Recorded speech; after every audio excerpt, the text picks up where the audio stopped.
pagi, salam sejahtera bagi kita semua. Tapi pun pada kesempatan pagi hari ini kami akan melaksanakan kegiatan konferensi pers ya pada hari Senin tanggal 12 April 2021, yaitu konferensi pers terkait tentang penanganan dugaan tindak pidana korupsi dari yang ditangani oleh Direktorat Reserse Kriminal Khusus Polda Lampung. Dan hadir di tengah-tengah kita di sini adalah Bapak Dirkrimsus, Bapak Kombes Pol Mesron Seboro, dan juga para penyidik dari Direktorat Kriminal Khusus, khususnya dari Subdit 3. Jadi dalam hari ini perlu kami sampaikan bahwa Subdit 3 Direktorat Reserse Kriminal Khusus Polda Lampung yang saat ini tengah melakukan proses penyidikan tindak pidana korupsi dalam kegiatan pekerjaan konstruksi, preservasi, rekonstruksi Jalan Profesor Dr. Insinyur Sutami Sri Bawono ya pada tahun anggaran 2018-2019 yang dikerjakan oleh PT Usaha Remaja Mandiri atau URM.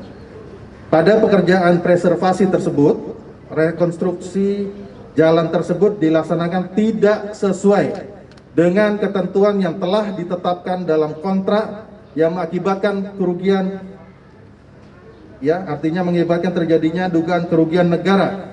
Jadi dalam hal ini ada kedugaan kerugian negara sekitar 60 sampai 65 miliar.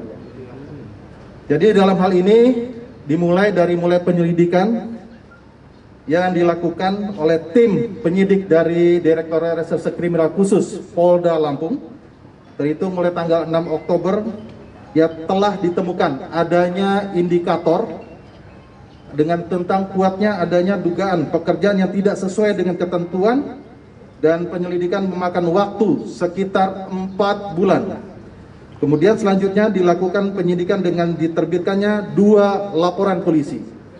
Jadi di sini ada beberapa laporan polisi, yaitu laporan polisi yang dimulai tanggal 26 Februari 2021 dengan 2 laporan polisi, yaitu laporan polisi nomor 347 tanggal 26 Februari 2021 dan laporan polisi nomor 348 tanggal 26 Februari 2021. Kemudian 1 bulan setelah itu lahirlah laporan polisi berikutnya, yaitu laporan polisi nomor 490 tanggal 23 Maret 2021 dan laporan polisi nomor Pol 491 tanggal 23 Maret 2021. Dan perlu kami sampaikan di sini bahwa surat pemberitahuan dimulainya penyidikan ini telah dilayangkan atau disampaikan ya terhadap 4 laporan polisi ini, di mana sudah diberitahukan kepada Kejaksaan Tinggi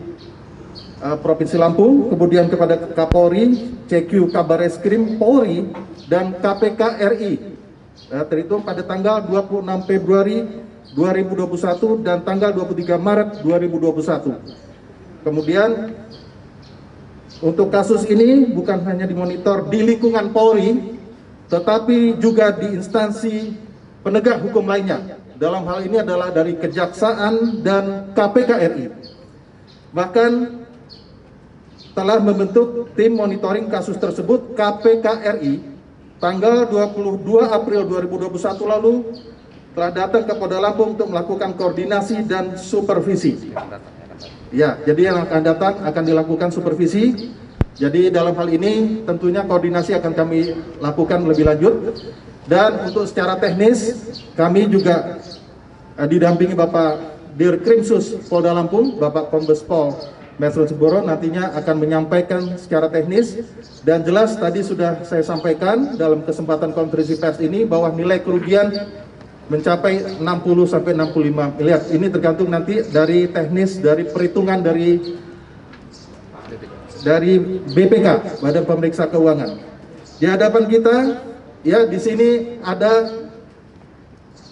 uang ya, dari penelitian pengembalian ya, uang sekitar secara keseluruhan bernilai 10 miliar rupiah.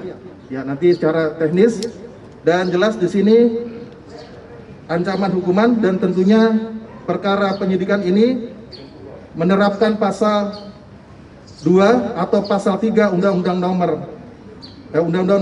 RI nomor 31 tahun 99 yang telah diubah menjadi Undang-Undang RI nomor 20 tahun 2001 tentang pemberantasan tindak pidana korupsi, junto pasal 55 ayat 1 Kitab Undang-Undang Hukum Pidana, di mana ancaman hukumannya adalah pidana seumur hidup atau penjara paling lama 4 tahun dan paling lama 20 tahun dengan denda paling sedikit 200 juta rupiah dan paling banyak 1 miliar rupiah. Jadi ini secara umum yang kami sampaikan, namun secara teknis nanti Bapak Dirkrimsus akan menyampaikan hal ini kepada rekan-rekan awak media. Demikian.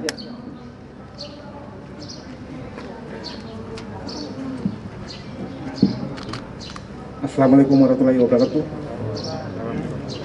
Tadi pun rekan-rekan wartawan,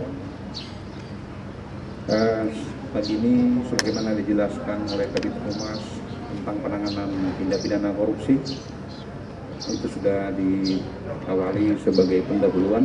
Lalu kami selaku Direktur Reserse Kriminal Khusus menyampaikan yang mungkin lebih teknis, di antaranya apa yang ada di depan kita adalah hasil korupsi yang jumlahnya sampai dengan saat ini berhasil kita sita 10 miliar, yang estimasi penyidik itu antara 60 sampai 65 miliar, akan tetapi jumlah kerugian negara secara pasti nanti hasil dari BPK RI perwakilan Lampung.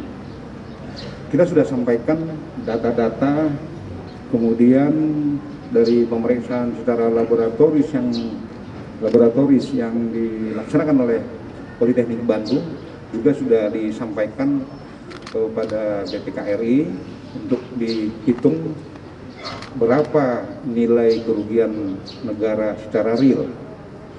Selanjutnya di depan kita juga ada stempel, kami menyita 3 buah stempel.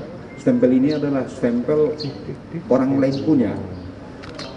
Dari hasil penelusuran penyelidikan bahwa stempel inilah salah satu yang digunakan untuk menstempel dokumen-dokumen, sehingga pekerjaan-pekerjaan dalam proyek ini seolah-olah dokumen itu terbit dari instansi yang bersangkutan. Selanjutnya juga kita menyita dokumen-dokumen yang berkaitan dengan proyek yang dilakukan oleh PT Usaha Remaja Mandiri. Semua yang ada di depan kita ini mengerucut pada pembuktian bahwa benar terjadi tindak pidana korupsi yang merugikan keuangan negara, di mana kita ketahui bahwa proyek itu didanai dari APBN melalui Kementerian PUPR. Selanjutnya, adapun tersangka yang ditetapkan nanti pada kasus korupsi ini sampai saat ini memang belum, akan tetapi dalam waktu yang relatif tidak lama kita akan menetapkan para tersangkanya, tentunya melalui prosedur dan mekanisme yang diatur untuk pelaksanaannya. Itu sebabnya kenapa sampai sudah 2 bulan belum ada penetapan tersangka. Nama-nama tersangka sebenarnya sudah ada di kantong kita, tinggal menunggu waktu yang tepat untuk kita melakukan gelar perkara penetapan tersangka. Itu barangkali yang bisa kami sampaikan. Mohon maaf, satu lagi, di depan kita juga ada CPU. CPU ini di dalamnya berisi semua dokumen-dokumen yang membuktikan bahwa tidak sama antara kontrak dengan realitas pekerjaan di lapangan. Dan perlu juga kami sampaikan kepada rekan-rekan bahwa pengungkapan tindak pidana korupsi ini tidak berlangsung lama, tentu berkat dari kerjasama di antara Subdit 3 Tipikor di Reskrim Khusus Polda Lampung. Tentunya kami membentuk satu tim besar dan bekerja all out siang malam. Lalu tentang 10 miliar ini pelaksanaan penyitaannya berlangsung 4 tahap. yaitu tahap 1 3 miliar, tahap 3 2 miliar, tahap 3 3 miliar, tahap 4 1 miliar. Kenapa sampai 4 tahap? Karena pencairan dari bank itu hanya dibatasi 3 miliar. Sekiranya bisa mereka menggelontorkan dana 10 miliar, tentunya hanya 1 tahap. Demikian barangkali yang bisa kami sampaikan sementara ini, dan manakala ada hal-hal yang diperlukan, silakan ditanyakan. Izin Pak Dir, ada pencegahan nggak untuk terperiksa? Khawatir terperiksa melarikan diri karena sudah ada penyidikan tapi belum sampai tersangka. Khawatir melarikan diri, menghilangkan barang bukti, mengalami penyidikan, jadi kita cekal gitu ke luar negeri atau ke provinsi lain. Tidak ada belum upaya itu Pak Dir dari terperiksa? Baik, pencekalan memang kita belum lakukan dengan pertimbangan. Manakala yang bersangkutan pergi ke luar negeri, maka kemudian kita cekal, maka yang bersangkutan sudah tidak bisa masuk ke Indonesia. Lalu naluri reserse kita bahwa itu tidak mungkin dilakukan karena anak dan istri, kemudian harta-hartanya ada semua di Indonesia.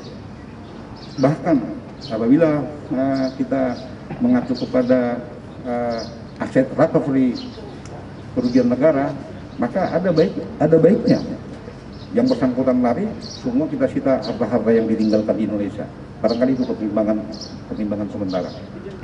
Pak, untuk nilai pagu proyek ini seperti apa Pak? Dari tahun 2020. Terus ada fee nggak Pak dari mereka? Mau diulangi Mas? Kalau pagu satu lagi? Nilai pagunya berapa Pak? Oh, nilai pagu 147 miliar lebih. Untuk nilai fee-nya Pak, apakah ada lari ke pejabat? Ada komitmen nggak? Ada komitmen perkara ini Pak? Untuk sementara belum kita temukan, dan nanti itu menjadi perhitungan pada saat penuntutan sesuai dengan peraturan kejaksaan nomor 3. Di sana disebutkan berapa kerugian negara yang diambil oleh yang bersangkutan dan berapa yang dikembalikan. Itu nanti menjadi pertimbangan jumlah tuntutan pidana. Lalu manakala ada aliran-aliran uang hasil korupsi ini ke orang lain, maka orang lain yang menjadi tersangka juga diperhitungkan sama. Tapi sementara penyidikan sampai dengan saat ini ada beberapa orang di lingkungan Kementerian PUPR, dalam hal ini balai besar jalan. Oke. Ada lagi Mas? Itu karena ada tadi ada stempel asal, apakah modusnya pakai CVV? Yang kedua, ini 10 miliar dari satu rekening atau dari rekening yang berbeda? Ada 2 pertanyaan berarti ya. Jadi yang pertama tentang stempel. Stempel inilah yang digunakan sebagai modus bahwa seolah-olah dokumen yang diterbitkan seolah-olah itu dari instansi yang bersangkutan. Ini ada stempel dari BPJS, berarti berkaitan dengan tenaga kerja. Yang satu lagi dari SLU, ada satu perusahaan dari Jakarta yang berada di Jakarta. Kalau di dalam kasus ini sebagai supplier bahan dalam proyek ini. Satu lagi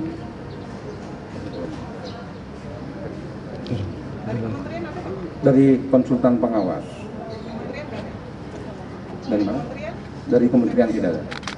Jadi dalam pekerjaan proyek ini, di sana kan ada konsultan pengawas, konsultan perencana, dan pelaksana sendiri. Jadi satu diantaranya adalah stempel dari konsultan pengawas.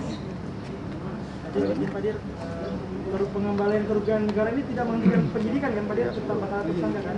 Ya, jadi pengembalian kerugian negara menurut pasal 4 di Undang-Undang Pemberantasan Tindak Pidana Korupsi tidak menghapuskan pidana.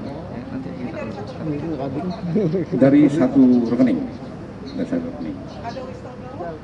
Whistleblower ada yang mengajukan, tetapi itu bukan bicara kita. Tapi ya, bukan. Nah, ada staf-staf dari mereka, akan tetapi penentuan whistleblower bukan ranah kita nanti di persidangan. Pak Dir, tanggal 23 kemarin kan dilakukan penyegelan. Apakah sampai sekarang masih disegel, Pak?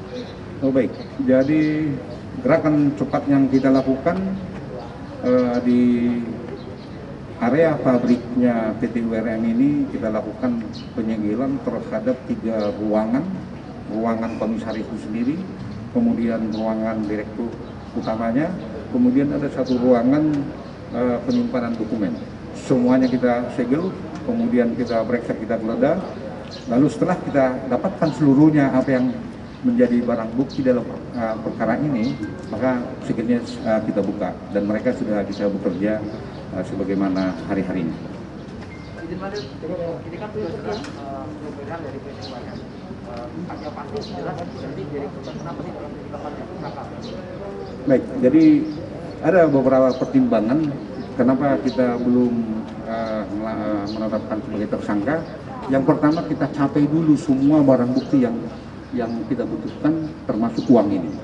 Nanti setelah ini semua yang kita gelar ini dalam waktu relatif tidak lama nanti akan kita gelar untuk penetapan tersangka. Berapa lama jaraknya Pak? Kalau target, kalau sudah ada Berapa tersangka ada target yang dibagian? Penetapan tersangka ya, mungkin minggu ini. Ada berapa tersangka Pak? Tersangka tadi sudah disampaikan Kabid Humas bahwa ada 4 LP, kalau masing-masing LP saja 1 berarti 4. Tetapi ada beberapa LP nanti yang tersangkanya lebih dari 1. Ada pejabat petingginya, kenapa nih? Petinggi ini agak susah saya jawabnya. Kalau PNS misalnya pejabat tinggi atau bukan? Seperti Tapi ada beberapa dari pihak-pihak selain dari pihak yang pemilik proyek juga menjadi tersangka. Menurut itu ya.